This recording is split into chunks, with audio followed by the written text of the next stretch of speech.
that Eunice Grayson smells of sex while you smell of soap is basically what she was told. Wow.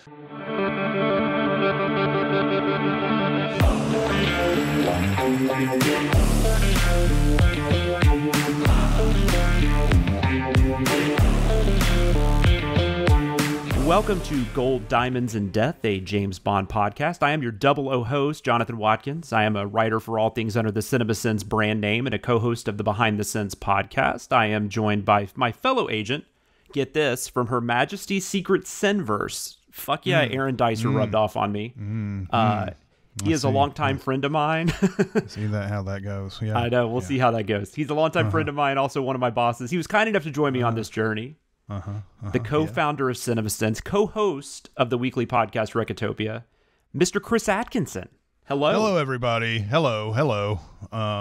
Yeah, daunting task here, going through 20-something odd Bond films, but hey, you have to do something with your life sometimes, right? Exactly. No, it's going to be fun. Yeah, as Chris just said, we're going to be going through a weekly podcast where we're going to be covering every movie in the Bond franchise, including a couple of extra ones.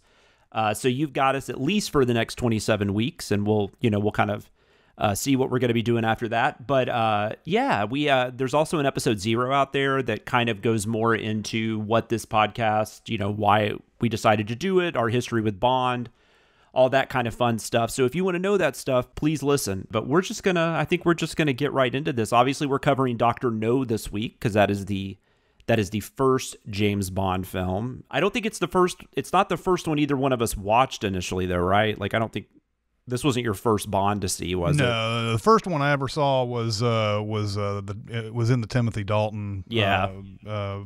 Whatever it would have been licensed. No, it wasn't licensed. It was Living Daylights was the first one that I saw. Yeah.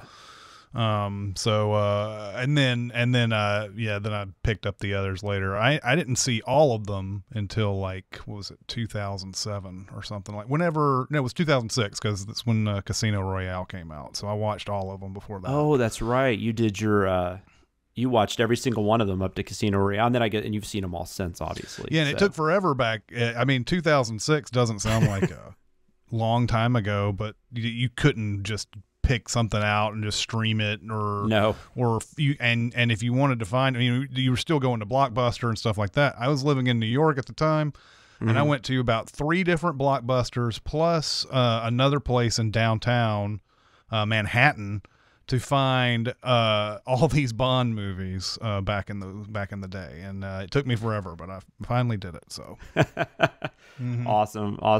So what we're going to be doing moving forward, we're going to have a few different segments and the first one we're going to be talking just kind of about all the behind the scenes, kind of what led up to Dr. No. So let's go ahead and get into that. This is a segment we like to call Eon Flux. This is a journey. I'm gonna make a movie! We have to go back, Kate. Wow, how did you know all that stuff? I did my research. I don't understand any of this. What the fuck is going on?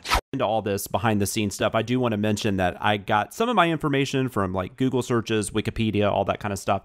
But a lot of the information I got is from this novel called Nobody Does It Better: The Complete, Uncensored, Unauthorized Oral History of James Bond. That is written by Mark A. Altman and Edward Gross. High recommend. It's a really interesting, well-written book where there's a lot of snippets from different people involved with the Bond franchise. They tell their stories and all that kind of stuff.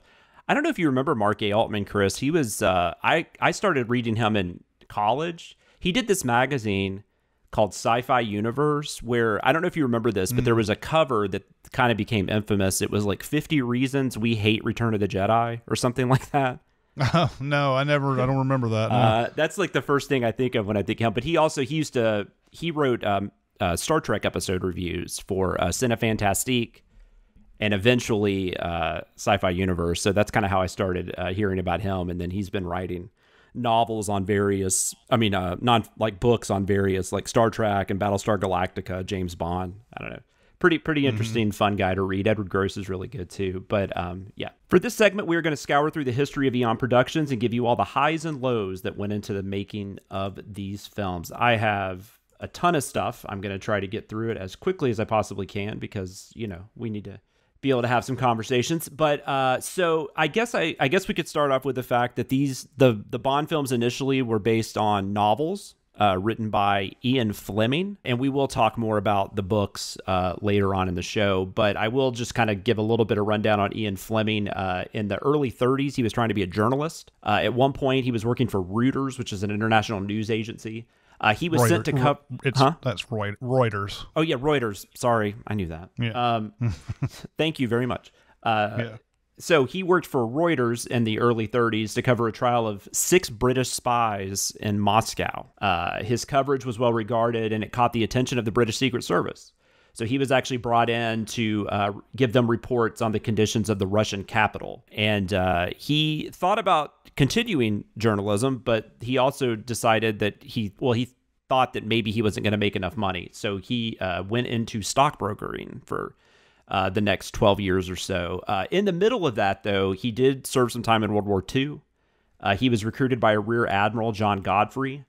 He was the director of intelligence of the Royal Navy, and he got to be his assistant. And in this job, he actually spent time helping coordinate strategies of espionage. So he's got this kind of, even though he's not really a spy, he's kind of got this background, and he's got this knowledge, I guess, that he would definitely bring to the Bond novels.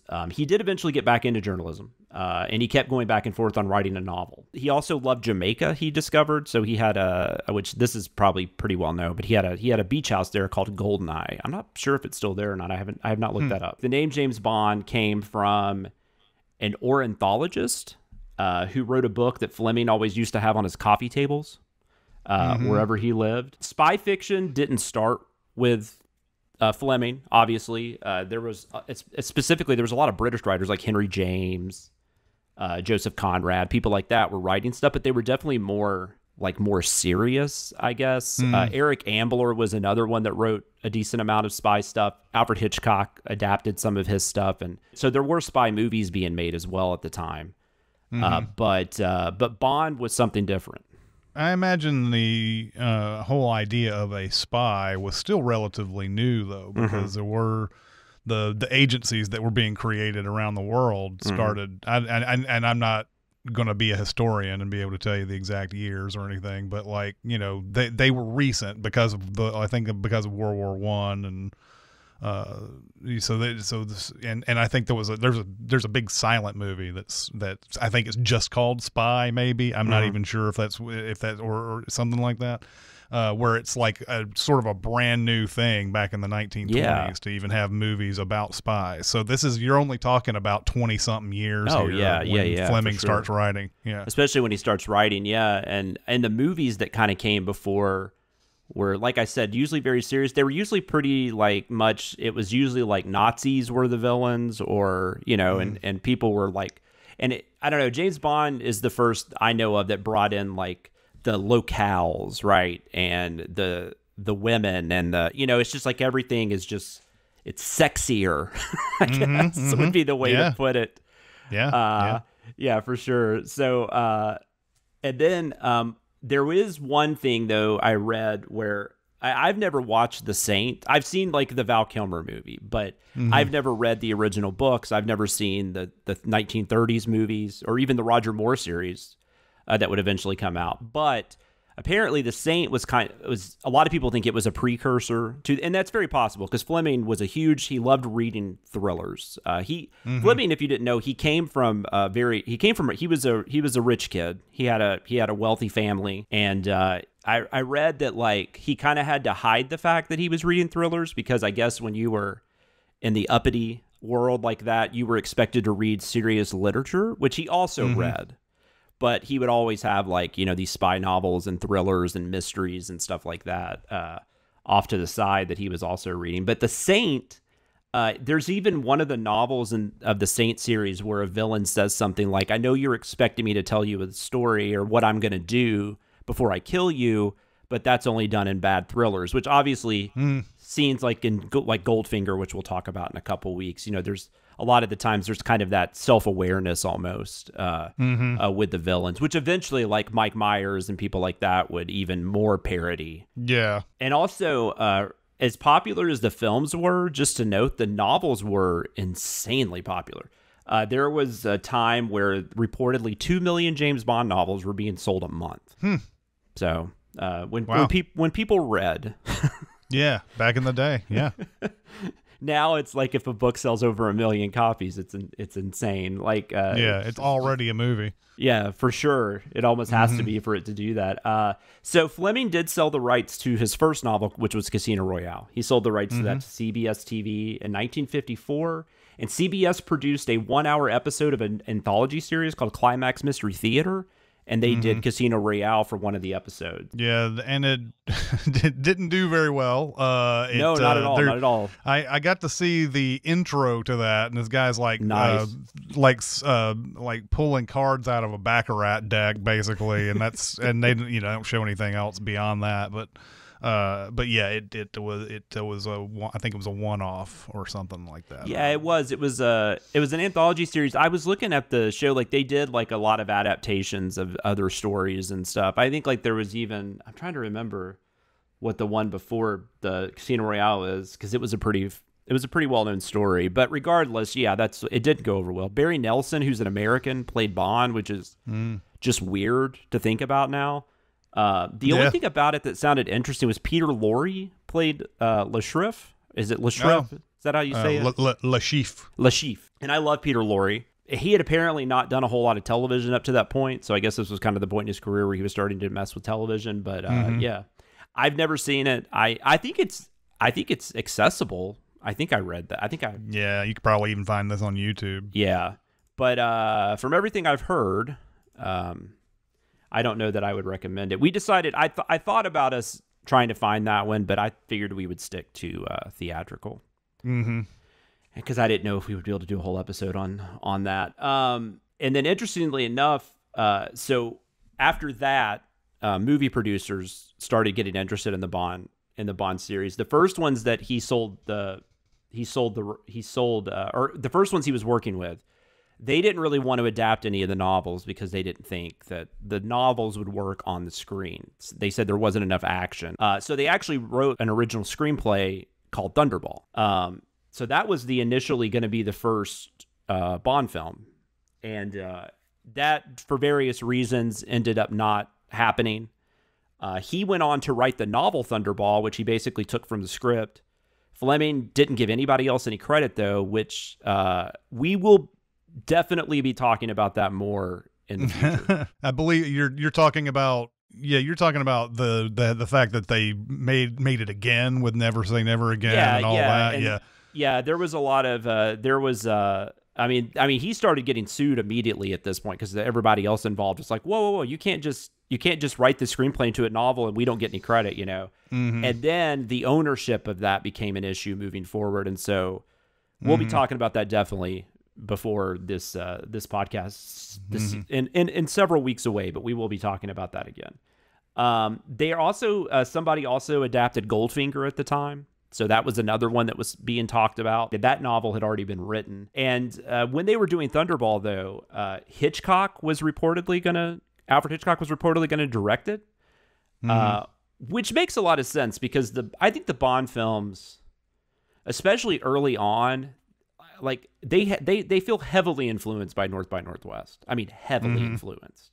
You've got the locales, you've got the traveling. Even though Cary Grant's not really a spy, it's still kind of that same idea that there's a spy that's traveling and he's in luxury wherever he goes and he's got nice cars.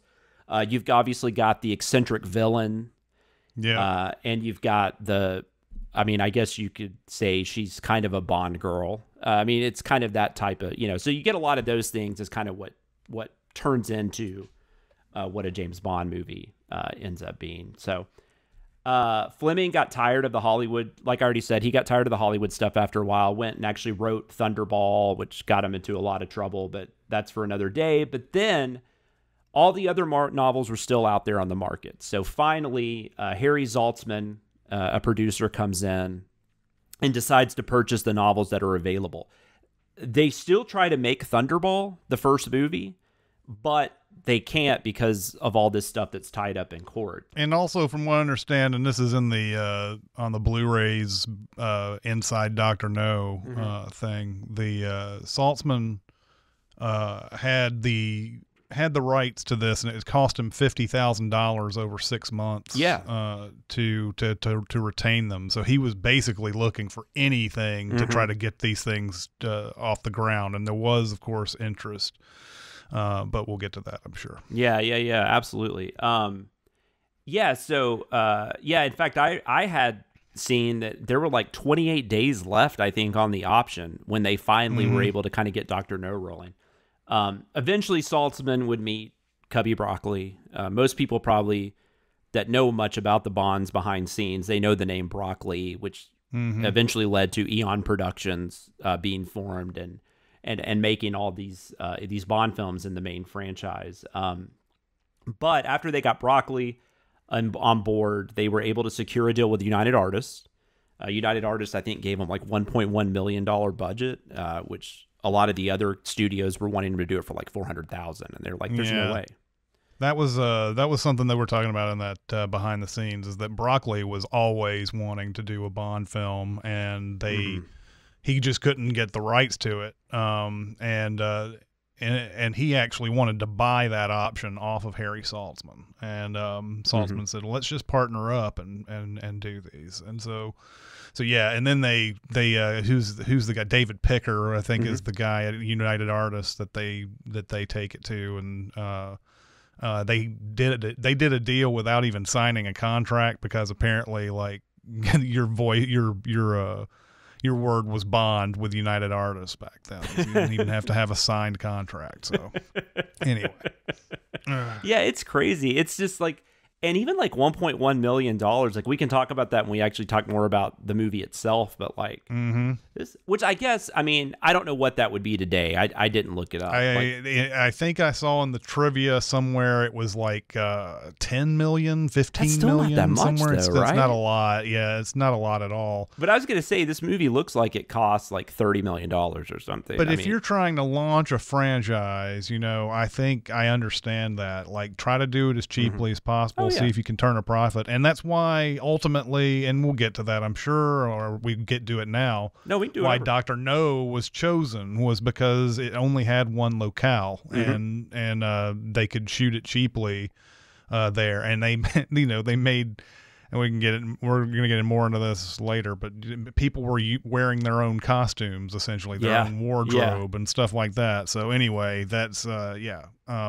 I can see why they did that, because you don't know if you're going to have a huge hit right off the bat, and you don't want it to get, you don't want to, shoot and miss, basically, when it comes to stuff like this, because if you really believe in a franchise, or you believe in this being a big franchise, you don't want to, you don't want to swing and miss. So no, absolutely. And it's interesting. And then also on top of that, Terrence Young ended up actually bringing it in under budget. I think they only ended up spending like 600,000. I was having a hard time figuring out if that, like, the budget just changed or if he actually brought it in under budget, but it looked like, from what I could read, he actually brought it in under budget. I'm not sure. I saw something that said it went over barely, and United Artists was upset about even having to pay $10,000 over the budget, but they, obviously they got over that.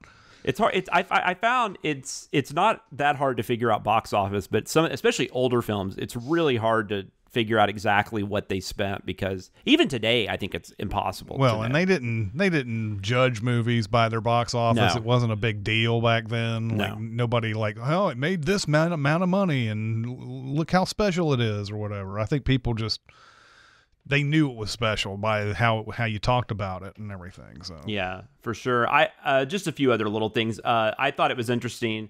Dr. No debuted in the UK October 5th, 1962. Now, it wasn't in the US until 63, but that 62 date seems to be the one everybody goes for. Plus, it's a British franchise. It's not an American franchise. But it was just like 3 weeks before the Cuban Missile Crisis, which was interesting. And especially when you consider some of the plot, like what Dr. No is trying to do, like that's pretty fascinating. And it was the same day the Beatles released "Love Me Do." It was their first single. Wow! So you get so much Bond going and on the Beatles, all at once. Maybe two of the most well-known British icons. Came out on the same day. I bet there's some people who consider that day a lucky day. I would think so. Yeah, I think we should start celebrating it here. Why not? Yep. Beatles Bond Day, October 5th. You heard it here first. That's right. I thought also looking at I don't have a lot on, like, once they started adapting Dr. No, I know there were reportedly like 5 scripts written. I didn't get details on all of them, but I did find this guy Wolf Mankiewicz. Right. Did you hear him? He made. Well, I know that he would. Go ahead. I know one thing about. He made Dr. No a monkey. He decided that Dr. No would be a monkey. He's the one who did that. Yeah. I think he's the one who removed his name ultimately from the screenplay. Yes, correct. He's not on. He's not on the screenplay. No. Right. There's 3 other writers, but he's not one of them. But yeah, no. His big claim was that he decided he was making it definitely more of a spoof, which I don't even know if that was a thing then.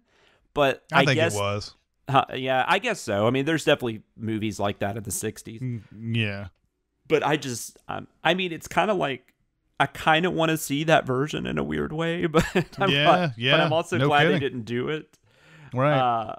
By the way, and I will say about that script real quick, Wolf Mankiewicz. So the main villain was actually a professor. So I wonder if that professor character that ends up getting killed by Bond, I wonder if that character originally in the script was actually going to be the villain, and then he was going to have a monkey that he called Dr.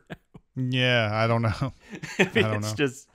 It's wild. It's like Kevin Smith writing Superman stories it's like John Peters was somehow involved in this. This is directed, I know it does sound very John Peters. It does. Like, well, there's even a spider. It's not giant, but there's a spider. Oh yeah. Terrence Young directed this. He also would direct a couple more Bond films. He does From Russia with Love and Thunderball. So we'll be talking about him more. He has a lot of credits, but I hadn't seen too many. But he did direct Wait Until Dark, and which both of us I know are fans of. Yeah. He directed this really interesting Western with Charles Bronson and Toshiro, and I do not know how to say his last name. Is it Mifune? I think it's Mifune, maybe. Famous, in samurai movies and all that stuff. And but that was in the 70s. It's called Red Sun. It's pretty. I don't know. It's interesting. It's different. It's not great. His last film was in 1988, and I only bring this up. It's a movie called Run for Your Life with David Carradine and Lauren Hutton. I just want to read this IMDb description. This is for the movie Run for Your Life. This is Terrence Young's last film. Major Charles Forsyth Carradine is a Vietnam veteran U.S. Army officer stationed near Rome. He is a brutal, if effective, commander who is fragged by his own men in Vietnam. When he is denied promotion because of the number of men injured during his training exercises, he takes out his anger by beating his pregnant wife, Sarah, Lauren Hutton. She miscarries. On her release from the hospital, Sarah is determined to get back into shape and begins running. She meets Alan Morani, which is George Siegel, a former Olympic runner who is a paraplegic as the result of a car accident. Morani offers to coach Sarah to run in the Rome Marathon, a race which her husband has won 2 years in a row. Oh, my God. Sarah realizes that winning the race is the best way to avenge the death of her baby. Yes, it is. And destroy her husband's ego. For sure. I've never wanted to see a movie more. That's unbelievable. That's unbelievable. Terrence Young is credited by a lot of people as the person who really gave that James Bond character. Yes. He and Sean Connery got along really well. Connery himself was, as they say, he was like they had some way of describing it. He was like he was the best of a terrible bunch, basically. Like nobody was really jumping up and down about all the people that they were asking to do this, but Sean Connery was the best out of that group or whatever. Anyway, Terrence Young was like very responsible for how Sean Connery does this James Bond stuff, his style, his demeanor, and so a lot of people give Terrence Young credit for that, and it moved on into all the other Bonds, future Bonds. And I think that's fair. I mean, I think we'll talk about this in a couple of weeks when we talk about Goldfinger. I think Goldfinger really kind of establishes like what the franchise would be for basically at least up until the Craig films. And I would say the Craig films still use a lot of that influence. But Dr. No still, there's a lot of things that are right off the bat are what we think of as Bond. So, and so no, I think Young definitely had a lot to do with that. Now Guy Hamilton was offered the job first, but he had some family issues or something and couldn't do it. So, but he comes back obviously and directs some of these. So that's cool. And also Terrence worked with Joanna Hardwood, who is credited as one of the 3 writers on the script, to kind of get those multiple scripts and kind of make them what became Dr. No. Before we get into the review, I just wanted to mention a couple casting things. I read, you might have even seen some more people, because I see a bunch of people pop up for Bond. Cary Grant was wanted for the film at one point. I think most people know that know anything about Bond. Yeah. I've seen 2 different stories. On one, he turned it down, but then there was another one that said, I think it was Albert Broccoli, said, I could have gotten Cary Grant, but it would have only been for one movie. And then I would have had to be looking. Read. I read that was a big thing. They wanted a multi-contract, which also they almost lost Connery because of that, because he had worked with, maybe it was Albert Finney, it was somebody he had worked with that had signed a multi-contract with the studio and was miserable. And that was just kind of, and I think that was kind of advice that person gave Connery. But he eventually did it. Patrick McGowan was another one I saw. Robert Shaw. That would have been interesting. Yeah, Robert Shaw, who ends up being a villain, I think, in the next, or not a villain. Yeah, he's one of the villains in From Russia with Love. David Niven, which I had heard that before. And that will, and he'll come up later in another episode. Harry Saltzman really wanted Connery. He was an unknown at the time, but Saltzman, this is the quote I found. Saltzman reportedly was asked if Connery was the best for the part, and he said he's the richest. Oh, you just said, is that what you just said? He's the richest man in the poorhouse? Yeah, there you go. Richest man in the poorhouse. I didn't say that those exact words. I couldn't remember what they actually said. Yeah, but that's what Saltzman said about him, which I think is great. Yeah, and I think they even had, you may have been getting to this, but Roger Moore was also being considered here, but he was doing The Saint at the time. Was he doing The Saint? Yeah. He was about to be doing The Saint, but he was definitely considered. He was definitely in television, and he couldn't get out of his contract, much like later on Pierce Brosnan. It's interesting because we find that a lot with the people that eventually become Bond, with the exception of Craig. But I think Dalton was either or Moore were both. Well, how old is Dalton? Because I was thinking Dalton had something to do with On Her Majesty's Secret Service, but I haven't done. I think Dalton was approached for On Her Majesty's Secret Service. Right. That was, of course, that big, huge, that was a big, huge try to get a replacement for Connery. So I think everybody who was previously considered and then probably in the 80s, got asked. When Moore leaves, Brosnan gets hired and then has to, then they have to let him go because of Remington Steele. And then, and Timothy Dalton comes back and is now Bond. Yeah. And then, of course, Brosnan eventually becomes Bond as well. It's just interesting how all those kind of fall into place. Honey Ryder, Ursula Andress plays her in the movie. Julie Christie was considered, but was not considered voluptuous enough, is what I read. Did not have big enough breasts, apparently. And that's the one thing that you're going to run into in the 1960s, and even in I think the making of stuff came out in 1999, so they're still kind of just like, this is the way things are, and so on and so forth, but she didn't have big enough breasts, basically. And so they hire Ursula Andress apparently 2 weeks before they even start shooting the movie. It was something like that, yeah. Because they see a picture of her taken by her husband, who's an actor, John Derek. John Derek, who she's in a black silk thing or something, and her shirt is wet.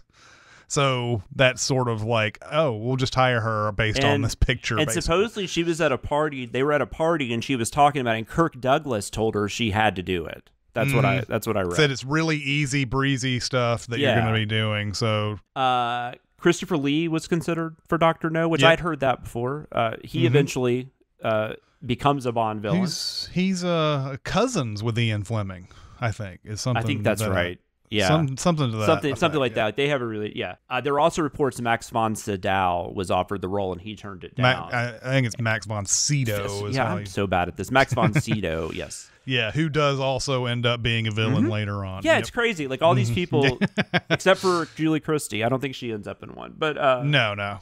But then Jack Lord was always the choice for Felix Leiter. He was an up and coming guy at the time. He ended up not repeating the role because he was offered to come back in Goldfinger. He wanted more money.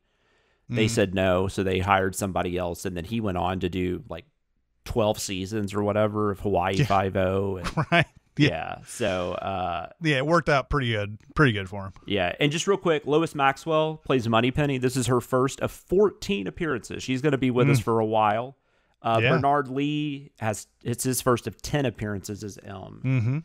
Eunice Grayson plays a character at the beginning of the film who I really like. And she pops back up in From Russia with Love. But she was signed on for 6 movies. She was supposed to be like the recurring girlfriend character that he always leaves. It was supposed to be like a bit. And is it Sophie French is her character name? What is her character name in this? She plays Sylvia Trench. Sylvia Trench, not Sophie French. Okay, so that was another interesting thing too, because Lois Maxwell was considered for that role, and I can't remember which producer, and again we're talking about the '60s here.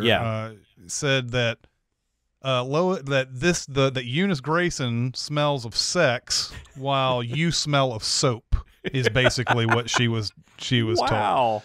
So Eunice Grayson was given that role, and Lois Maxwell went on to do 14 Bond movies as Moneypenny. Yeah, I think she won because, like I said, the Eunice Grayson was supposed to be back for like at least 6 movies, and I guess she was just always going to be in the opening, and then she'd wander off or whatever. He'd go on a mission.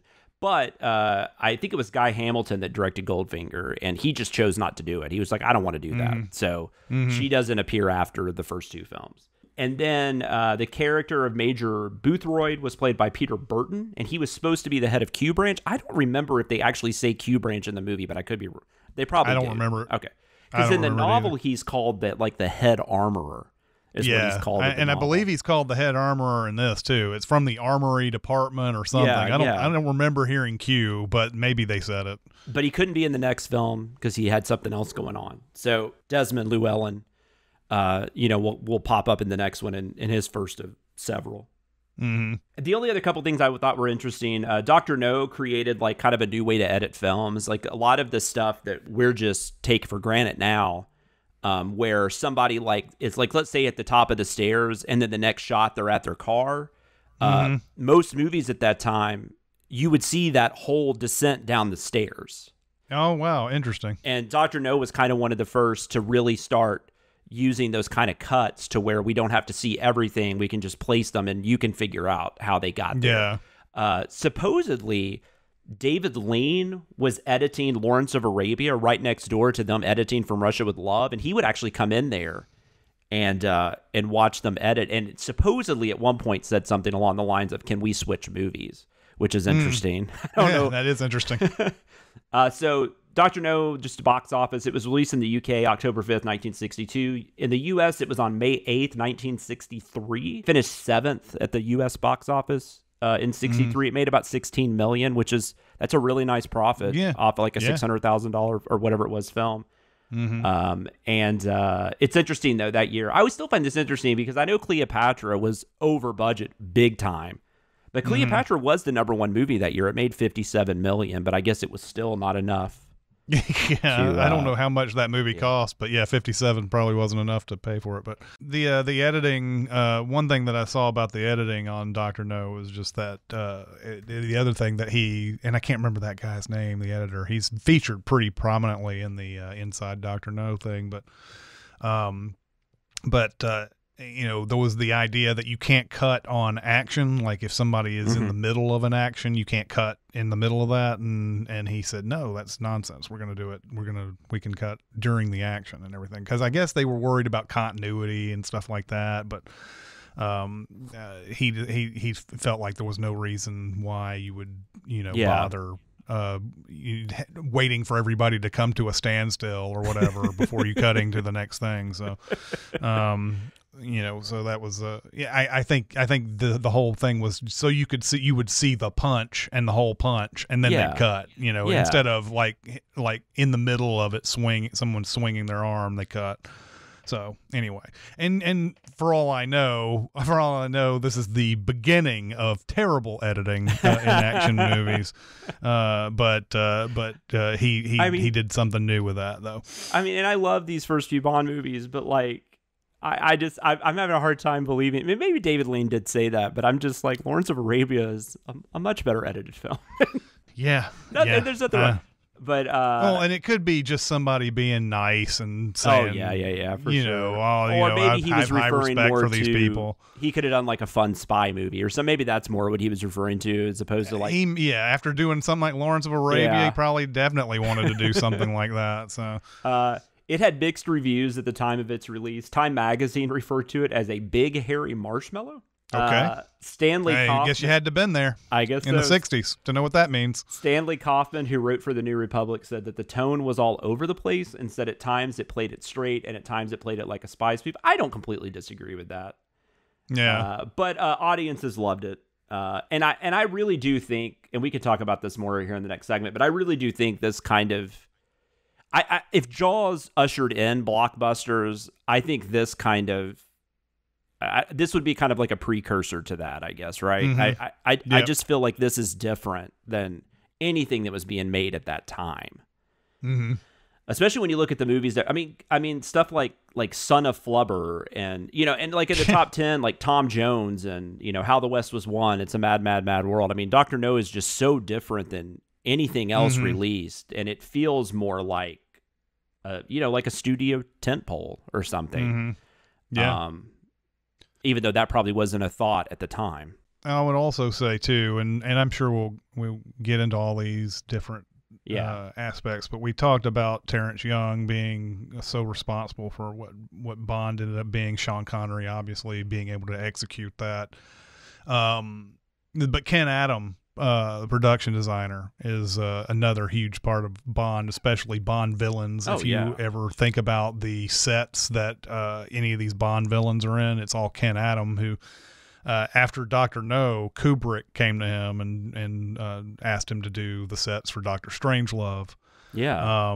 And the locales, the studio things that they did at Pinewood for these, these secret layers and everything, Ken Adam really added a lot to what we think of as Bond movies back then. And so like this has some ones that the sets are not like wow, look at that. Not yet. I mean, in the 60s, I'm sure it was. Like now we've seen a million of these, and and that's no fault of Ken Adam, but everybody's like replicated a lot of these sets since then. But especially in the scene where the professor guy goes to the boat and he's waiting in that room and there's that big oval looking thing and there's the grate and it looks so amazing. It looks so completely out of, this is where you're in a different world, And we kind of go, as far as I mean, I guess Goldfinger kind of has a layer. You don't really get like a layer in From Russia with Love, but they do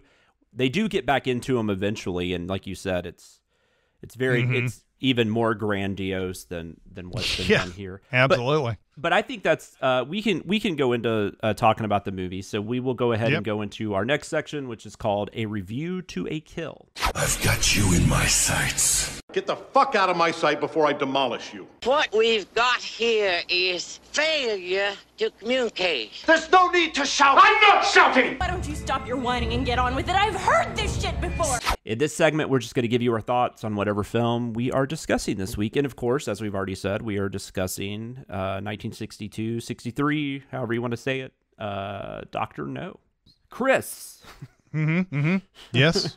Yes. What are your, do you remember like when you first saw this movie? No, it would have been in 2006 when I saw it, so because this was the first, just because that was when I started everything from the beginning, and I had not seen Dr. No before this. Wow. I don't know. Bond movies at the time probably weren't like high on my list of things that I had to go watch, and I was still stuck in Timothy Dalton, Pierce Brosnan land at that point, so I didn't go back and watch a lot of those older ones. So, But going through this one, it's interesting to see. I think Bond is more of an investigator in this one than he is maybe in future ones. And I'm gonna have to, when I rewatch these other ones, I'll see. But but it looks like he's actually doing a real investigation here. Yeah. Like he's not getting some weird lucky break that gets him to the next place. He actually goes and finds locals in Jamaica, and they're like, oh, this person might know what you're doing, and then you go to that person and they tell you some information, and so on and so forth. So he feels like he's actually doing real investigation type stuff in there, and I kind of appreciated that. But this is such a simple story, and I don't know if I really buy into all this stuff. I mean, what Dr. No is doing is something that I think was a real potential threat, like back in the 60s. Like that was something that people actually worried about. So what can you explain that? Like what I don't know that I know exactly. He's interfering with missile launches. Yeah, and I think he's testing it on rockets that are getting shot in Cape Canaveral. He's not doing it on missiles, but that's what they're fearing that he'll do. Is that later on he'll be able to track missiles that are shot and then direct them wherever he wants to. He's using some sort of bath reactor thing that's like it's a nuclear whatever. For a while there I was like, why does he need a nuclear reactor to shoot a radio wave to this or whatever? But I guess that's supposed to mean that it's super powerful, I guess. I don't know if that's what it's a point where Bond and God, what's her name? Honey Ryder get into the swamp and they have to wash off the radiation. There's so much radiation in the swamp. So it's like, God, man, is this even necessary? But anyway, that's the thing. He's shooting these radio waves to try to topple rockets. And that's a big concern. The United States has been trying to figure out what he's up to. They can't detect it for some reason. That's the reason why Bond goes through all this stuff and finally finds that island that he's on. But so yeah, I feel like the villain is kind of weak, and the whole plot of what he's doing is kind of weak. But I like how Bond gets to where he's going and everything. And I think there's a lot of cool stuff in here. And then I can't get around a lot of this. I can't get around a lot of those early 60s fights too, even though the stunt coordinator's given a lot of credit for like being, down and dirty and heavy hitting and blah, blah, blah. And there's some decent things in there, but man, there's so many times you can see punches being pulled and things like that. No, so you're just kind of like, the fighting is like, whatever, this is a 1960s movie. We're not expecting like realism, but all in all, I think Dr. No is okay. It's okay. That's kind of where I fall. I honestly don't, I feel like I probably saw this when I was younger, because I remember like the Sunday night movie, I think it was ABC, and maybe even there was like a Friday and Saturday night movie, but I just remember they would show Bond films. But I remember them showing like Goldfinger and like Thunderball. I don't really remember Dr. No. I'm sure it was shown, but I've seen it at least a handful of times. It's not one that I go to frequently. Like, it's like if I'm just going to pop in a Bond movie, there might even be ones that are worse than this that I would pop in just because maybe I just have more fun with them. Kind of more looking at it from an analytical point of view, because I've never talked about this on a podcast or anything. I feel like I enjoyed it a little more this time than I have in the past. But there is something about it. It's like, it takes a while. It's not super long. It's like an hour 49. It's like an hour 45. Yeah. But it takes a while to get to Dr. No, and he's just, it's because I think, look, it's problematic as hell that it's Joseph Wiseman. Although, I mean, the character is supposed to be mixed, but still. Yeah, he's supposed to be Chinese/German. Yes, but still, it's not. But even in the behind the scenes on this, they don't say problematic. They say bothersome, I think. And I don't know if, and I was like, he has to use bothersome makeup to make himself look Asian. They do that with one of the women in this too. Yeah, it's the spy for them or whatever. That's the secretary. And they since it's 1999, I don't know whether or not they're saying bothersome as in that's the documentary racist. Is 99. Yeah, okay. I don't know if they're saying whoa that's racist or if they're saying whoa that was uncomfortable to wear. Yeah. You know, that type of thing. Wait till we get to You Only Live Twice. I mean, my God. No kidding. No kidding. But at the same time, he's good. Like he's very sinister and creepy. I mean, I feel like there's a really interesting villain there. We just don't get to spend enough time with him. I like that scene at the table. Like I like how that scene unfolds. There's actually some tension there because you don't exactly know like what's gonna happen. I guess. I do think the little bit at the end where he has the guys start punching Bond and stuff, I don't really get that part. But everything leading up to that, like I think you have a lot of tropes in there of just people. I don't know, just a lot of the tropes that we're going to find in these like megalomaniacal villains and all that kind of stuff. I like the idea too that like he says something at one point because Bond even says, "Why didn't you go use your services for good? Like you know, like the UN or whoever could use somebody like you." And then he says, "I tried, and everybody thought I was crazy. So now they're all going to pay for it, basically." And then also Spectre is mentioned, which becomes obviously a thing.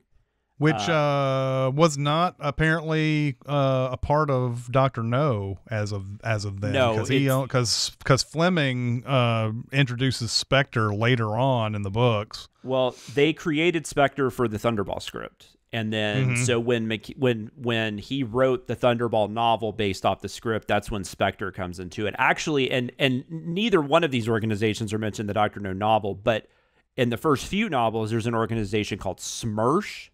SMERSH. I'm glad they changed that to Spectre. But no, I'm with you. I think it's good. I think it's in that upper half of Bond films, but I think it's at the lower end of that. Like, I guess if you have like a great tier, it would be like on the good tier, like the solid tier. Like it's definitely, it's better than a lot of Bond films. We're going to be talking about. Oh yeah, there's a lot of really bad ones. Yeah, bad movies. That's why I find this franchise so fascinating for so many reasons, but just the fact that it's been able to survive as long as it has. Yeah, I thought we do like we were talking about. We get a lot of the like some of the things that will be continuous throughout these. Obviously, we have the characters of Moneypenny.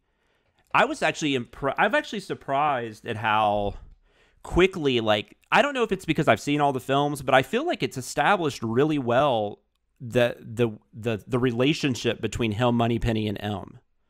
Like from him walking in, throwing the hat on the it's such a casual thing. The way he talks with Moneypenny, which I guess, I mean, maybe I'm not the person to talk about that because I'm just some dude, but I always felt like the stuff between the two of them was kind of like, I mean, she was giving it to him too, you know, like they were, I don't know. It was just kind of interesting. I do feel like some of the movies play it up though more where he's teasing her with her emotions or whatever. Yeah, it's kind of a weird thing. Like he mentions it in this one that it's a professional reason why he doesn't go after her. Yeah, like, he does. You know, he says it in a joking manner, but you get the sense that he actually does respect that that part of it. So they're free to flirt and everything, and M knows it because there's a point where he walks out and he goes, "Moneypenny, could you dispense with the normal way that you talk to Bond and let him go because he needs to leave?" You know. Also, it's 3 a.m. I don't think I've ever caught that before because when he goes in the office, M says it's 3 a.m. Do you ever sleep? And I'm like, do you ever sleep? Like it's 3 like you're at the office. I thought that was really weird, but. But I like all that stuff. And then you have like M giving him shit about his gun and making him take another gun. And that was another interesting thing too. That he likes using his Beretta, but they want to give him the Walther PPK. And like they're referring to his Beretta jamming, which apparently in the books was whatever was before Dr. No is what they're referring to. Which is oddly enough from Russia with Love. Yeah, from Russia with Love.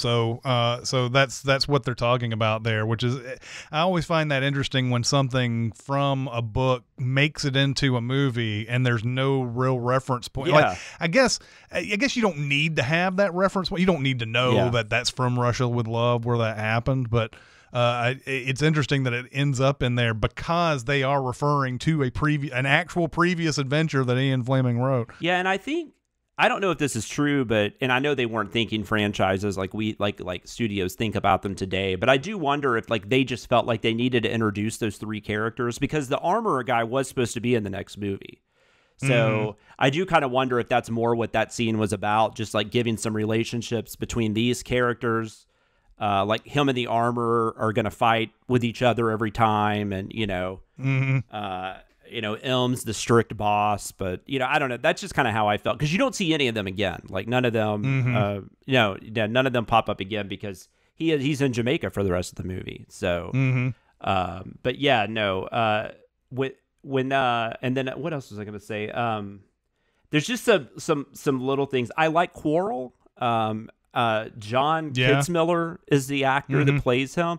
I hate the way his dialogue is because it feels like even in 1962 they would have cut that shit out. Like it kind of felt like a 1930s or 40s like black character, like Captain and all that kind of stuff. Also, I read that he died like just a few years after this movie was released. Something to do with alcohol abuse. Alcohol. I mean, it's something to do with alcohol. It was alcohol related. He's also the first black actor to win a Best Actor award at Cannes. Although I couldn't find the movie for some reason, but I just found that fact out. He was also a World War II veteran. And that's something that that's something also. I mean, we talked about the makeup where people were made Asian and stuff, but like nearly almost anybody who has any kind of color is treated in a weird manner. In this way, like there's not the utmost of respect every time, and there's kind of no reason for Quarrel to get it to be this like I never understood why they actually thought that was a freaking dragon. Maybe in the it makes no sense. like it's this metal thing that has nothing to do with it. Definitely doesn't look like a dragon at all. And there's no reason for him to be standing in front of it as flames come out and he just gets consumed by it. It's almost like they had to make a sacrifice of one of their minority characters in this thing. There's so many different weird. I mean, it's something that I can't quite put my finger on, but like every single one of these characters, like is sent into the movie to sort of, you got to be distrustful of them or they die, or like just, they're not given the best things to say. There's it's maybe not. I don't know how intentional that is, but I'll the next segment we'll talk about the book, so I'll talk a little bit more about the Quarrel character in the book because there's one pretty distinct difference, as in that has to do with his relationship with Bond that makes him way more interesting in the book. It makes his death it hits a lot harder. You're right. The way they do it in the movie, like you're right. James Bond is like the white man that's got to come teach them that dragons don't exist. Like they don't fucking know. It's not played well. Things. And those little things like that, I think, is what kind of takes this down a notch for me. I think there's plenty of things to enjoy, but then it's like, God, this is just so from dumb. a technical standpoint too. The fact that he's apparently seen this dragon, but he doesn't. He said throughout the whole movie, "I'm not going anywhere near that place." I know. Like my friends went there and they never came back, so I'm never going there. So how has he ever seen this? How's he ever seen the dragon? Yeah, I know. And then I guess Felix was supposed to go with him at one point too, and then he ends up just not going. I mean, it's just everything about it. I don't know. Yeah. I have one thing I found. Did you hear this story? Why isn't Felix going? Why isn't Felix going on that? I know, it doesn't make any sense. Basically, they should be Felix. And I was actually, because he says, like, Quarrel's at the boat with them, and Bond's like, we're going to this island, can you come with us? He's like, hell no. And then he's like, well, Felix and I are going either way, so you got to tell us how to get there. And then he says something about, I can't give you directions. Directions are my nose, or something like that. Yeah. And he's like, I'll be back at 7. And then I don't remember anything else being mentioned about Felix. Doesn't seem to be any reason why he decides to go there. So did you read it? Did you see anything about this when Ursula Andress, when they were shooting the famous scene of Ursula Andress coming out of the water, which they actually redo kind of with Halle Berry years later in a much worse Bond film. There apparently was like 4 guys were like coming towards on the beach, and Young started yelling at them like, you guys got to get down. We're trying to shoot something here. And then they kind of forgot about them. And then like supposedly like a couple hours later, like, what's going on? What happened to those guys? And so they walk over there and they're still like they're just sitting down, like, because they haven't been told they can get up. And it's Ian Fleming and Noel Coward is there. Oh, wow. And then a couple people I didn't know, but apparently there's a famous poet named Stephen Spender and a critic named Peter Cornell. But I just thought that was funny. That was another thing about the Ursula Andress thing. And you know, you sit there and these actors talk about all this stuff with good humor, and maybe they weren't affected by it, but like she said that one of the things that she had to do for her character was because she's a native of Jamaica, they had to tan her skin down and everything. So like she went in for makeup, and this makeup guy's like, all right, take off your clothes and we'll do all this or whatever. So he's doing the makeup, and apparently there's just people constantly knocking on the door, like dropping things off for this guy. And she's like sitting there with all in good humor, but I'm sitting there like going, you have to have felt gross about this. Oh, hell yeah. Saying like, well, here I am, I'm naked, and you know, people are just walking in. And it's like, I think after because they were dropping off breakfast or something. So it's like at the end of the whole makeup thing, she said there was like 20 breakfasts there for them to eat. Yeah. My God, that's terrible. Poor Ursula Andress. She does a pretty decent job. I mean, she's not like a great actress by any stretch of the imagination. Yeah. And apparently they had a hard time with her voice, like just getting her to, like, the way she said things. They had to work on that a lot. But I mean, you hired her from a picture. Oh, yeah, they dub over a lot of it. Yeah, they had to dub over. Yeah, that's true. Which they do. That's pretty common in a lot of these early Bond films, which I find interesting. That happens in Goldfinger.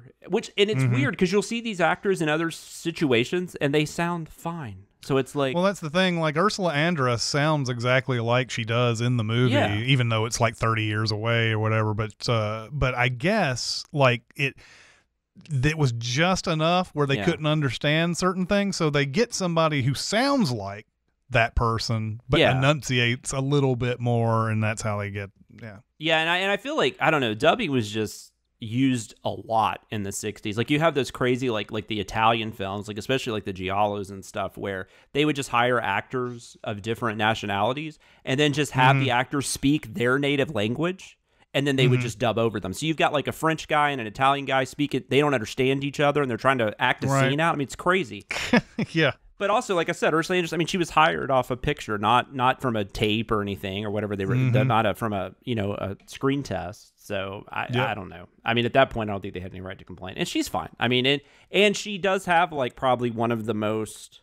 I read where some people were calling that the best entrance of a character in a movie. I don't know if I'd go that far, but maybe female, but. Yeah, I don't know. I mean, it's I think that's something that it feels like to me. It's like something that's been built up in people's minds since the 60s.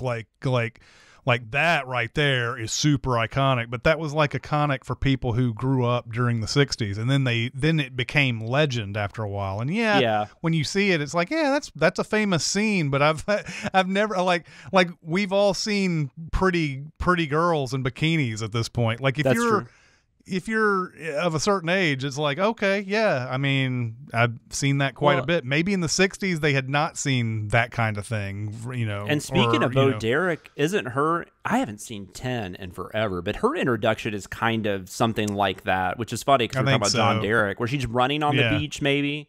Something like that. Yeah, something like that, yeah. And then, of course, Halle Berry in Die Another Day. I would even compare it to, like, Cameron Diaz in The Mask, even though they're not on a beach or anything, but it's just, I don't know, it's that kind of, like, attractive woman, you know, and I don't know, it's just the way it was shot and everything. No, I agree with you. It doesn't hold the same with me as, I can see, like, in 1962 be like, whoa, what's that about, you know, but. Right. A couple just funny things before we move on. The guys diving off the platforms, like, do you know what I'm talking about? You mean at the end? Yeah, it just cracks me up. I don't know why. I don't know why I find it so funny, but it's like they're so professional about it. Like they're like getting in perfect diving form while the buildings are exploding behind them. Oh yeah. And then there's the scene I don't think I've ever noticed it until this time, or maybe I have and just hadn't thought about it. But the half Chinese lady or whatever we were talking about, the secretary of the guy that he's Rydell, is it Rydell? What is that guy's name? Plydell Smith is like the ambassador or whatever that Connery has to get with in Jamaica. His secretary ends up being a spy for Dr. No. And there's a scene where she's trying to keep Connery at her place for a couple hours. And she has like this towel around her neck. And as she's walking away, he pulls the towel off her neck and then he puts it up to his mouth. And I swear to God, he opens his mouth or something. Like it's like he's like licking it, or I don't know. It's really weird. I'd never noticed it before. It's just... Yeah, well, I wouldn't doubt it considering what we see with the Connery bonds throughout this whole thing, because there's so many of those kind of things. I will say this right off the bat. I think if you had asked me 20 years ago who my favorite Bond was, I would have said Connery. I wouldn't even thought about it. I don't think I have a favorite Bond now. Like I feel like they all have their movies that I like and dislike, but like for the most part, they've always casted the character pretty well. Like, I mean, we'll talk about Lazenby, but he wasn't given much of a chance anyways. He only did, he was, but he chose not to do anymore. But I do like Connery in this one because I think what we find, like, when we get to, like, his last couple, and I'm not talking about Never Say Never Again, I'm talking about of the Eon productions, he seems really like he doesn't want to be there. Like, he's not even, like, trying at that point. At least in this one, like, he's giving a performance. And I think in the first few where he's doing that, maybe you could argue he's the best Bond. But man, those last couple, which we'll talk about, it gets pretty rough. The movies aren't as good, first off, but he's not. It's crazy to watch him in Dr. No and then watch him in Diamonds Are Forever. It's like two completely different performances. Yep. What do you think of Connery as Bond, or in this one at least? Yeah, I think, again, it's another one of those things where he's the one who established the standard, right? Yeah. So people who grew up first watching Bond, he was always going to be the one. And then when Roger Moore came, he obviously seemed like a really steep downgrade from Connery, because Moore was more of the funny Bond, right? Like he was more of the goofy... Moore's not the actor Connery is either, I don't think. Like, no. I mean, they're both like, they both have that movie star quality to them, but like, I like Moore as Bond, but I know what you're saying. Like, I think Connery's just a better actor. We didn't have anybody even come close to rivaling what Connery did for a really long time. No, not until Craig, right? Like nobody. Timothy Dalton, and then I mean, Brosnan had GoldenEye, and I think everybody was like excited to see more Brosnans after GoldenEye, but like, you know, I think the movies themselves shortchanged Pierce Brosnan more than anything. Plus time probably too, since it could have been earlier in there, but there wasn't anybody who could compare to him until Craig, really. And so, yeah, I'm fine. I've never held Connery in this high pedestal of he has to be by default because he is the guy who basically started all of this. And I know that's heresy for a lot of people, but like, cause everybody in the world, like who grew up watching Bond, thinks of Connery as the main guy. And how can you not, honestly? It's just that I've never been that high on him. Yeah, like, I guess that's what I'm saying. He's so great. Yeah, and but he's I think you have to give him his due because of how much he infused into what the character became and how other people would approach it years later. You have to give him that legendary status because he is the one who originated it and is the one who came up with that character as the template. So, but there are moments in all of these Connerys that you're like, he's fun, he's debonair, but he's also, man, he's a prick so many other times too in these things. He is. And, he's brutal. Like he's very cold. Like he doesn't have, like, I mean, that's the thing. I do want to go back though. I didn't mean to when I said nobody at that quality until Craig, because it should be mentioned Timothy Dalton is like a classically trained actor. Like Timothy Dalton is definitely but he was, I mean, I think he was let down by the fact that those movies came out in the 80s and they were trying to make Die Hards. Yeah, exactly. If we had gotten a couple more, well, that's what a lot of people have a problem with License to Kill. I heard somebody say recently that it's like if Joel Silver made a Bond film, because like they were trying to compete, which I keep mentioning stuff we're gonna have to spend an hour talking about later. I need to stop doing that. But anyways, he's very cold. Like he's very cold and calculated. Like he doesn't have a lot of emotion about anything. And then you get Roger Moore, who is, like you said, it's a lot, and it's not just because of him, it's because of the time period and the way the movies were being made, but it's a lot more about special effects, and he's more fun, I guess. And Roger Moore is perfect for that. Like Connery could not do Spy Who Loved Me. I don't think Sean Connery does. I don't think Sean Connery in that movie works like Roger Moore in that movie works. So that's why I have a hard time saying this is my favorite Bond. But I do agree with you. By default, it almost has to be Connery or maybe Craig. I just and this is a hallmark of a lot of Bonds. Yeah. But, and this has nothing to do with Connery himself, but there's a lot of unearned confidence and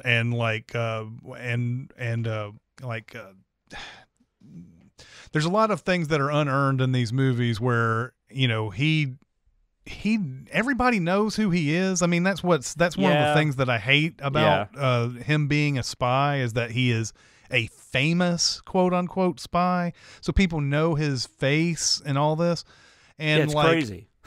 And he goes into these places and gives people cards to where he's staying, and he'll use his name sometimes, and it's like it's all okay because he knows they're coming and he knows that he can beat them in a fist fight essentially, and he's always like he's doing the whole thing where he puts the hair across the door frame and all that stuff. It's like, well, as long as I know they're coming, it's totally okay that they know that I'm here. And which, leads to those really insane moments where it's like, Dr. No wants to kill Bond, but the guy's solution for that is instead of just running in and shooting the guy or waiting for him or doing something special, he's like, I'll put in a deadly spider and see if that spider bites him overnight. But throughout the next few Bonds we're gonna see, he's like, people just know where he is, and he's just really super confident that they're not going to kill him. So there's whatever. It doesn't have much to do with Connery himself. I know that's the topic here. No, but I know what you're saying. Connery is, of course, very high up there on the Bond list. I don't know if I have a favorite either. Yeah. I think everybody, like, just like you, I have my favorite of each iteration of each different Bond, and everybody has their best one, I guess, except for Dalton, maybe. I don't know. I think there's probably people that have Dalton as their favorite. I've definitely seen people put that like on social media. I don't know. I mean, I've even seen people say Lazenby, but I don't know how that's. I don't know. That's just somebody. I mean, the movie's fine. I don't know about him. Huh? Yeah.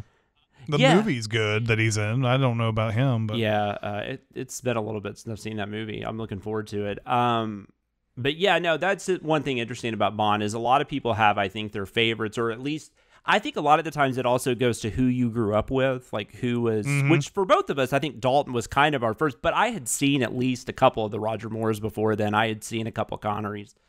So I was aware at least, but Dalton was the first like theatrical experience I ever got. And that's one thing about the Bond films I think that's neat and so different than just about any franchise is that we're going into, I think, the 6th decade.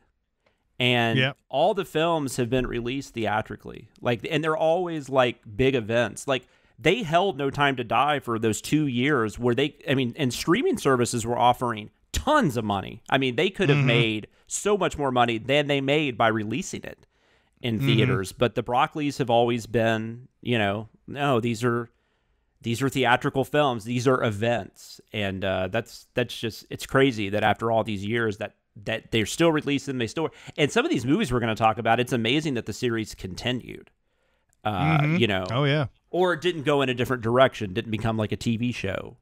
Now that Amazon owns it, I have no idea what's going to happen. Supposedly, they said that they're going to still go with the Broccoli's wishes. They're not going to do TV shows and stuff, but I don't know that I believe that. I think within a few years, that's going to be a whole different thing, but we'll see. Did you, if you don't have anything else really to say, I guess we could go into our ratings, our rankings. Okay. Let me just throw this right quick. So we've got 5 categories that we're going to kind of rate these movies in. We're going to use, instead of just doing like stars or whatever, because that's boring, we're going to go with something that's, near and dear to Bond's heart, as long as it's shaken and not stirred. So we're going to go with martinis.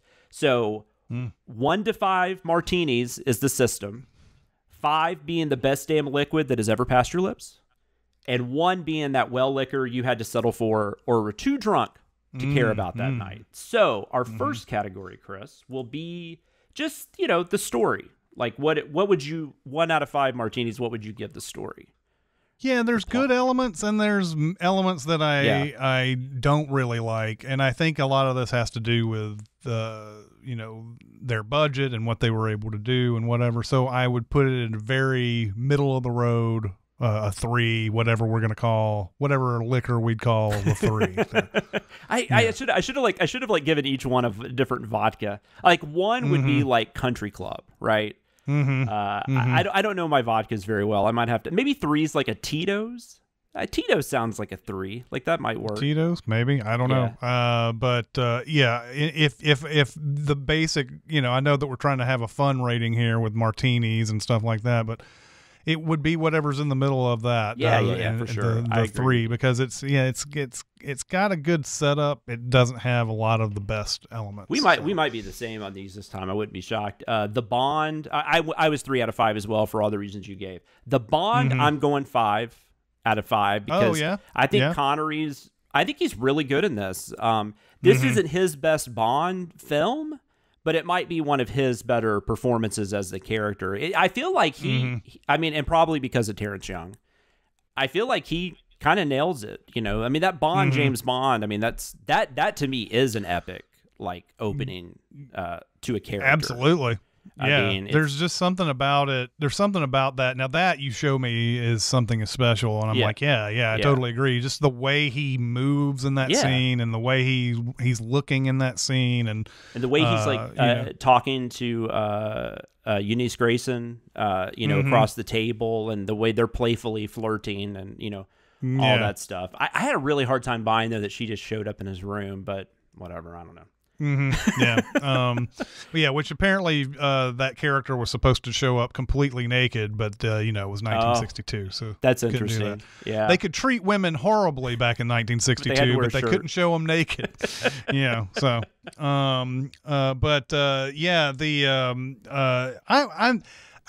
I hesitate in giving a perfect rating for him. I'm going to go 4 out of 5 on this one.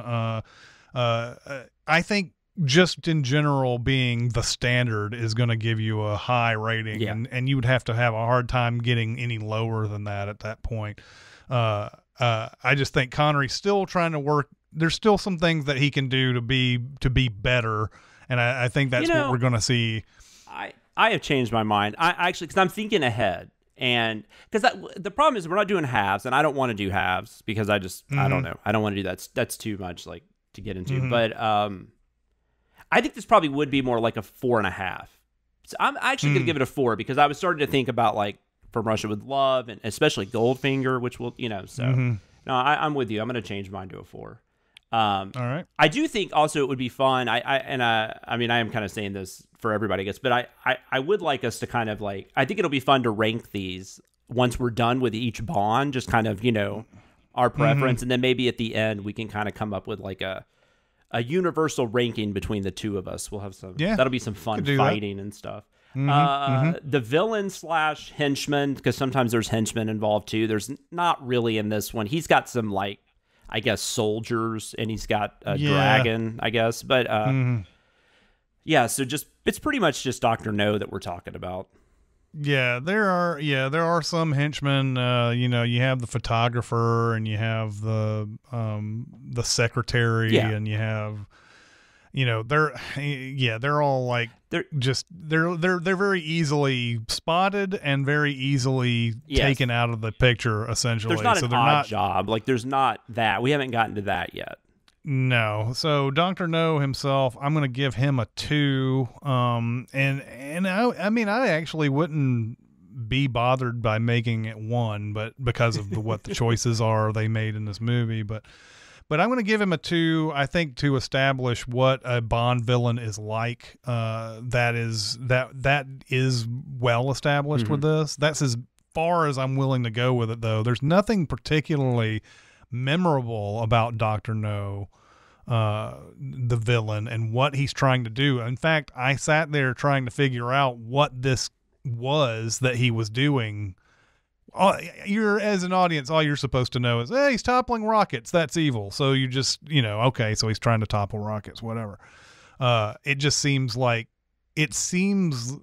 less important and less vital than anything else any other villains do. This seems like someone who's just trolling the United States basically by like, messing with their rockets. It doesn't really have, and it has bigger world implications than is shown. I think they may have realized that later on. They're like, oh, we need to make this where these villains are actually doing stuff that does something in the real world. And this doesn't. This is just rockets that are getting shot into space. I know it's maybe just a test, but God, there's not much to what he's doing. No, there's really not. To establish Spectre is a big thing, but not a very memorable villain, even though he is in the title of this movie. That's true. I'm going to also. I might be a little closer to like 2.5, but I like Wiseman, even though he probably shouldn't be playing the part. But I think he does a fine job with what he's given. There are moments, but he's just not in it enough. Like there's just not, and you don't necessarily. I mean, Anthony Hopkins is in like 16 minutes of Silence of the Lambs, so I mean, you don't necessarily have to be in a ton of the movie to be memorable. But with what little he's given, he's not that interesting. The last couple are going to be a little different with this one because we're still early on in this franchise. But the next one would be the Gadget and the Gizmos. I just gave that a 1 because there really isn't any. So anything in this one. The only thing guns. He's given in this is the gun, and that's not special. Yeah. So, and we're not really going to get to those for a couple of movies. I don't think there's any. Maybe there's something in From Russia with Love, but I don't remember. And then I also definitely, this is going to become more topical moving forward, but the Bond song, which then when I say Bond song, I'm talking about the theme song during the opening credits. This one doesn't have a theme song during the opening credits. It's just got music, but it does end on underneath the mango tree. Underneath the mango tree, and it also has I don't know if that 3 blind mice is part of that or what, but they have that. That's because kind of at the beginning. The 3 villains who are wearing the sunglasses. I don't know if they're actually blind or not, but they're the ones who kill Strangways. Yeah, they're not. Beginning. No, they're pretending to be blind beggars. Yeah. So they have that 3 blind mice, and then underneath the mango tree, which is played several times in the movie. Yes. Is the big song going on in that, and that's not and it kind of sticks with you, but it's not. I don't know. It's only because they sing it so many times. But so, I mean, of course, the actual theme itself. That was great. That's a lot. That's got its own backstory, of course, because the guy. Let me see. Monty Norman, who was the guy who did the score for this movie. had a song that he did for a play based off of a book. Yep. And it was, what is it called? I don't remember the name. A House for Mr. Biswas. Yeah. It had some of the foundation of that Bond theme, and then John Barry came in and rearranged a lot of things and made it the bombastic, or not, I don't know, bombastic is the right word, but the extremely memorable score that we know today as the Bond theme and everything. There's been several court cases about this, by the way. John Barry claims he's the sole author of it, and Monty Norman said, no, I started it and you finished it, basically, is what it came down to. That's like it's crazy how many of those you hear about. Like, I mean, that happens a lot with people not getting the credit they deserve at the time, or thinking they should get credit later. Friday the 13th right now, that's been going through a bunch of different things, because you've got Sean Cunningham and all of a sudden the guy who helped him write the first script escapes me, but they're both fighting on who owns what and all that kind of stuff. So it's interesting. So I just gave that a 1, but I mean, the song's fine, but it's not what we're going to get. Right. Yeah. This is not something that puts you in a Bond mood like all the other ones. I have a feeling we're also, though, the songs are going to be fun to talk about, because I think you and I have very different opinions on what's a good one and what's not. Because I remember us talking about some when we were sending those Bond films before another time. Yeah, and it will be interesting talking about those. All of a sudden, the name of the last film, No Time to Die, that escaped me. All right, so we've reviewed it, and now we're going to do the final segment, which is called The Spy Who Reads Me. Reading is one of my very favorite things to do. Whoa! I'm not reading that crap. Summarize it in one word. Now you want to talk about reading? Let's talk about reading. How can you read this? There's no pictures.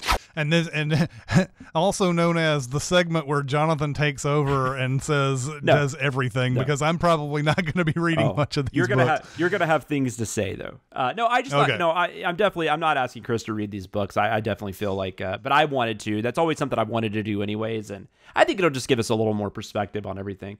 I will say this segment's probably going to change a little bit, though, when we get a little farther down the road, because some of the later stuff is not necessarily, at least not based on one book, and they're just based on they're either based on like a short story or the stuff that's mentioned in a book. And some of it and then some of these they just use the title. So, but we'll get into all that. This one is a little different, but anyways, this segment's called The Spy Who Reads Me.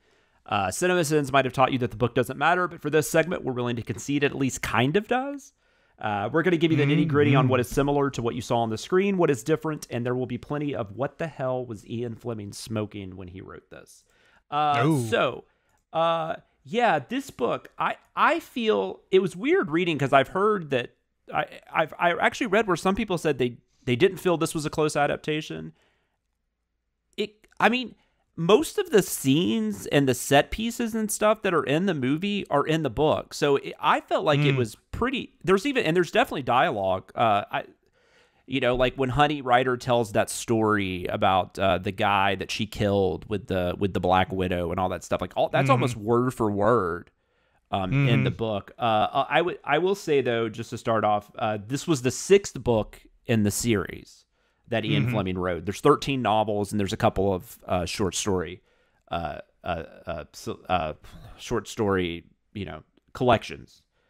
And there's Bond books are still being written today, by the way. Obviously, Fleming's not alive, but there's still people that have taken up the mantle and have written their own Bond books and stuff. I have not read any after Fleming, so I can't speak to the quality of them. I don't believe any of the movies have taken anything from them. I might find out that's not true down the road, but as far as I know now, that's not the case. But I will say one thing about the book, as troublesome as the movie is, and this was written in the 60s, but it's hard. It was written in the 50s, right? 50s, sorry, yeah. This was 1958. Yeah, because he does start writing. He still continues to write them in the 60s. I wasn't sure if Dr. No had made it into the 60s yet. No, it was 1958. I forgot to say that. There's a lot of derogatory comments about Chinese people and the Jamaican culture.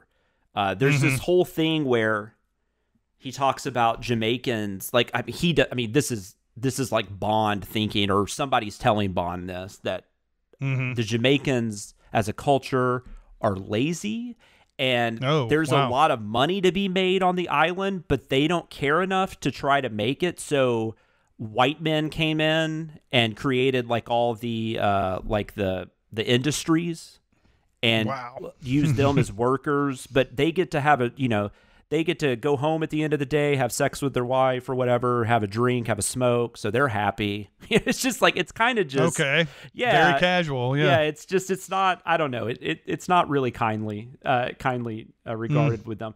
There's also a lot of half Chinese, half Jamaicans in the book. He has a name for them, Fleming does, that I'm not going to repeat. But I'm sure you could look that up, and I'm sure you could think how to mix words and what you could come up with there. So there's a lot of that kind of stuff. The Honey Rider character is really interesting. She is basically the same, except she has I will say she's basically the same. It's funny you mentioned that the Eunice Grayson, which that stuff's not in the book, like him at the casino and all that. That's not in this book, because this is the 6th book. So this is actually continuing off of From Russia with Love. So at the beginning of this, at the end of From Russia, Bond, I think he's poisoned, something like that. But anyways, he's had to be in medical care for months. And this is like he's just coming back. He goes to the office. They decide to send him to Jamaica because they don't think it's going to be that big of a deal. What's going on in this one is that they learn about this guy on this island. It goes by Dr. No. There's a discovery that there's these like rare birds on the island. And so a couple people from the, did you call it Audubon? Is that how you pronounce it? Like people that study birds and stuff. It's like the Audubon Society. It's Audobon. But, maybe so. Yeah, but they go and, they I can't remember if they get found dead or if they just mysteriously disappear. But then they find out, they get reports back, all the birds are disappearing. So then they keep sending more people out there. And they, like, the plane mysteriously crashes one time. A couple other people go missing. So they don't know what's going on. So they decide to get Secret Service or the British intelligence involved. So Strangways, which is the character at the beginning of Dr. No, that gets killed by the 3 blind people pretending to be blind, which is exactly how it happens in the book. He is the British intelligence officer stationed in Jamaica. And then when he goes missing along with his secretary, which they think that they've just run off together, which they kind of imply that in the movie too. So they just think they're sending Bond to find out what happened. It won't be that big of a deal. And, so there'll be a good, like, relaxing. But then once Bond gets there, people try to kill him. He finds some poisoning in his fruit that's delivered to his room. That girl takes his picture at the airport like she does at the movie. So he knows people are looking for him. So he starts getting really suspicious, but he thinks M is mad at him. So he doesn't want to send information to M until he's sure. So that's when he decides to go to the island. Bond and Quarrel in the book are old friends. They've worked together in the past. Bond is also really close to Strangways, which I think they kind of mentioned that in the book, that they're friends. In the movie, they're friends, but they're a lot closer. He mentions they have a pretty heavy past together in the book. So him and Quarrel are really tight. So, like I said, Quarrel's death is the same. And there is all that stupid shit about they believe there's a dragon, and Bond's like, no, there's not a dragon. You guys are idiots. But Quarrel dies, but it's definitely a lot. It's a lot more, it hits you harder, I guess, when Quarrel dies, because there's that relationship. Plus you get the inner thoughts of Bond in the book. Bond's a little different in this. He seems to be a little more compassionate than he is in the movie. He definitely is always thinking about like he feels really bad that he dragged Honey Rider into this because she was just finding shells. And because he came on the island, now they're trying to get her too, before they would leave her alone, which is kind of mentioned in the movie. But at the same time, so Honey Rider she's the exact same, but you mentioned how that one character was supposed to be naked. Well, she's naked the first time he sees her. She's just got that knife and that belt around her, but everything else she's naked. But she has a broken nose, which they talk about a fuck ton in this book. And it's like you find out her story's about the same, But the guy that raped her, the guy that she killed with the Black Widow, he broke her nose. And she couldn't get it completely repaired because she didn't have the money. So her thing is she's going and collecting these shells. She's selling them to the States. And she's eventually going to have enough money to go to the States, get her nose fixed. And then she's going to become a call girl, is what she thinks, for 5 years. And then she'll have enough money to come back to Jamaica and buy a house. That's what she's... Okay. Yeah. But the nose thing is interesting because she keeps complaining about it. She's like, oh, you would totally have sex with me if it wasn't for my broken nose and all this kind of stuff. And then Bond always has these thoughts like, you know, he thinks like, no, her nose doesn't matter. Like noses don't matter. She's got beautiful eyes and beautiful breasts. So I still like her. Okay. Yeah, it's all right. And the book also kind of like, and even though the book's 195 pages, 192 pages, it could easily be like 30 pages less because there's like 30 pages of him just trying to make himself think it's okay to have sex with her because she's in the book she's only like 20 years old. I don't know how old he's supposed to be, but it's I don't know, it's kind of gross, like just to be honest. So you get a lot of that. A tarantula does come to play later in the book, but the scene in the bed in the hotel, it's actually it's a centipede. It's like a poisonous centipede, which I never read why they changed that in the movie, but I wonder if they just thought people wouldn't know what a centipede was, maybe. But that scene in the book is awesome. Like it's probably the best scene in the book. It's written really well. It's really suspenseful. Like he's aware that the centipede's on him, but he's trying to figure out like how to, you know, and it's very suspenseful. It's very well done. We already mentioned there's no Spectre in the book. We already mentioned the inner dialogue. He also, speaking of him, feeling bad for Honey, but even though he feels bad, he's still like super like shitty in his thoughts about her. At one point, he refers to her as that poor little bitch. And it's supposed to be like this sympathy. We're supposed to be sympathizing with Bond in this scene. It's just, man, the 60s were wild. Yeah, man. And then Dr. No, there's a couple things at the end, and then we'll be done. But Dr. No is pretty crazy.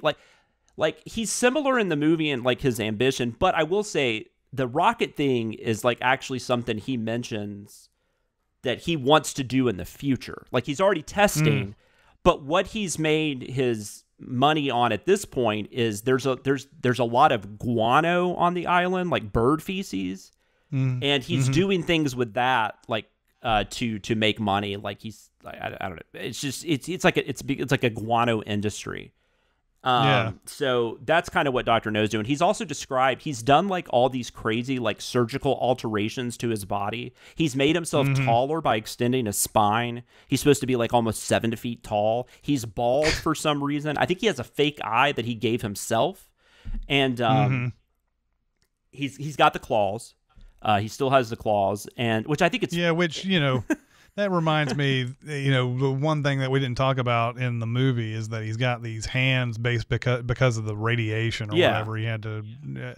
I guess we get to see one demonstration of what his hands can do, where he crushes, and it's basically worthless because that's the last time we see him do anything with them. And then he's not able to climb up because of them. That's how he dies. Yeah. By the way, that death is terrible. In the book, the way he dies is Connery pretends to be a worker, like he does in. But this is a different type of scene because they're not testing the rocket.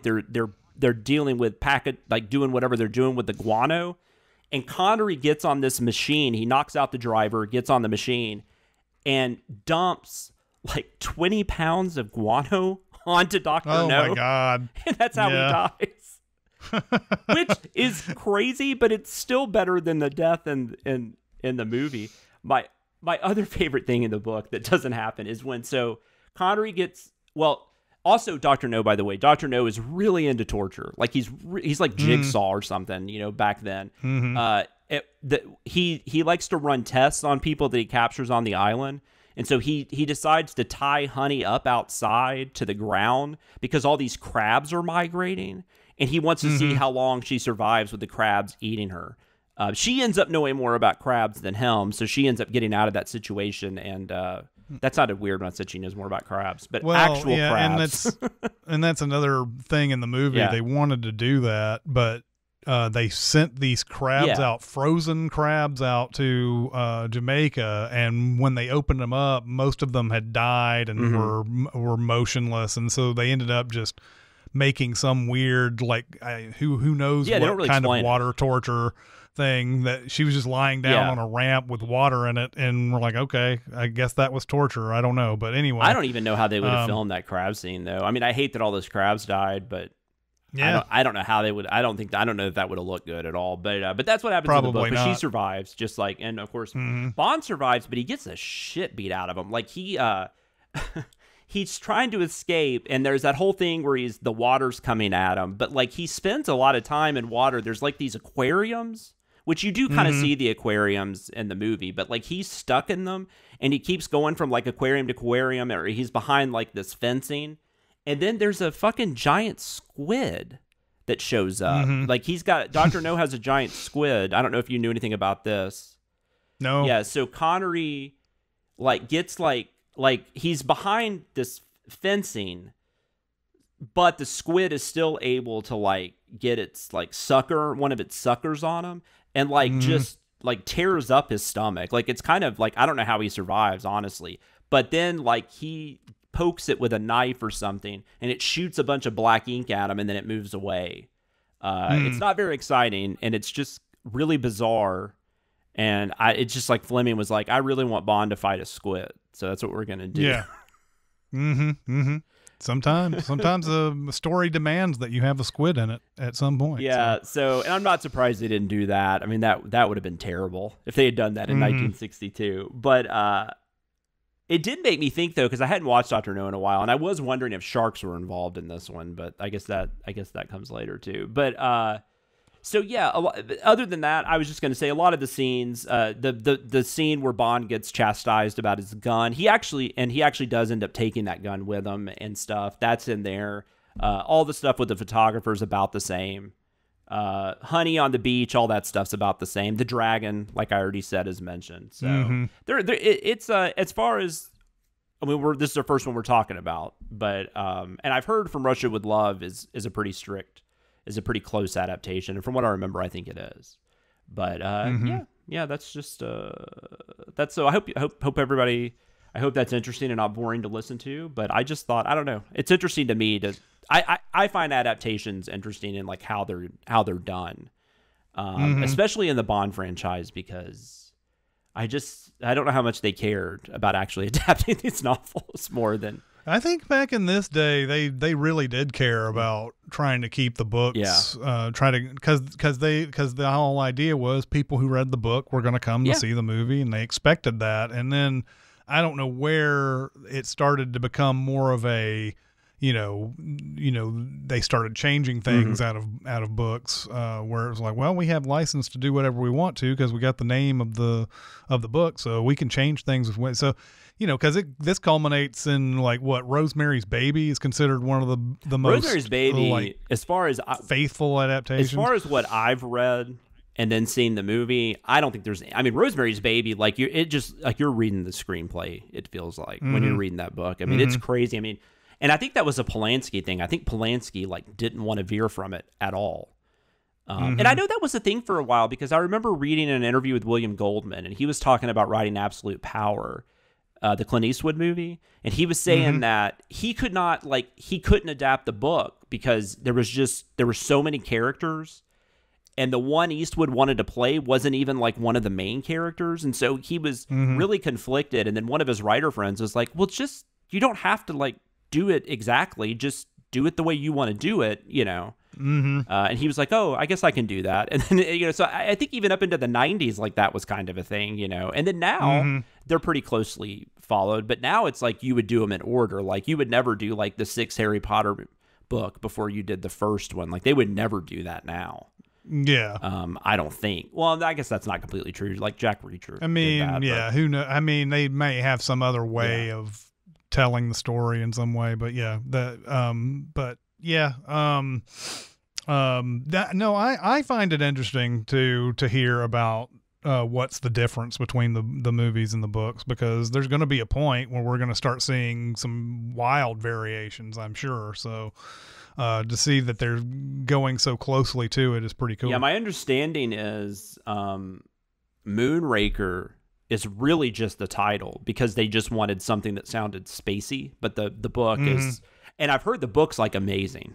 And like, really? They use parts of the book in other movies. So that'll be interesting when I get to that one to kind of see what's going on. But all that's coming in the future. Thank you for joining us this week. We hope you will join us again next week when we will talk about From Russia with Love. And if you would like to get in touch with us, you can reach us a few different ways. You can email us at golddiamonddeath007@gmail.com. You can also follow us on Twitter at goldspy007. And if you really like the podcast, we would appreciate it if you gave us a 5-star rating and review on Apple Podcasts or whatever podcast service you use. Until then, keep the martinis dry and shaken, the Baccarat shoe moving, and the Aston Martin fully gassed. This is Chris Atkinson and Jonathan Watkins signing off, and we will see you next mission.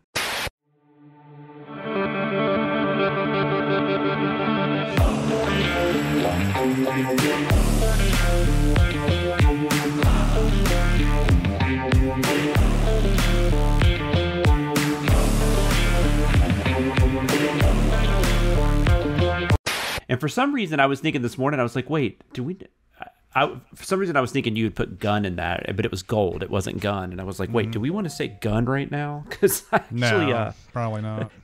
I actually, on my outro that I wrote, one of the things I said was keep your Walther PKs loaded. But then I was like, no, I'm going to change that. So I made it keep your Baccarat shoes moving. But yeah, I thought about the Bond song this morning. I was like, oh yeah, we've got to talk about the Bond song. So it's just there's not one in this one. I don't know if there's one in From Russia with Love. I mean, unless you want to talk about that Under the Whatever Moon song. Well, I thought we'd mention that. Yeah, it's let me actually look that up real quick. It's the Three Blind Mice and but I think the Under the Whatever Tree. What is it? Mango Tree? Mango Tree, yeah. Well, this one thing says Coupland, but that's not necessarily her name. But we'll go with that. I don't think. Yeah, that's fine. I can do. We can do. If we're mispronouncing, apologies. That kind of thing. Yeah, not a big deal. Yeah, not at all. I don't know that Diana Coupland's going to be listening. So. Yeah, well, there are no interviews that I can see on YouTube. Just a couple of things that show up. Yeah, I don't even know what she did after that. I mean, she was Dude's wife, so. I don't know if that's why. I mean, clearly she could sing. Well, she has a Wikipedia page. She's a British actress. Oh, okay. Yeah, I found like some YouTube, somebody uploaded some BBC episode of something. Yeah, she looks familiar. I don't think I've seen any of this stuff. Maybe I just think she looks like somebody else. Underneath the mango tree. All right. You ready? Yep. All right. Let's do this.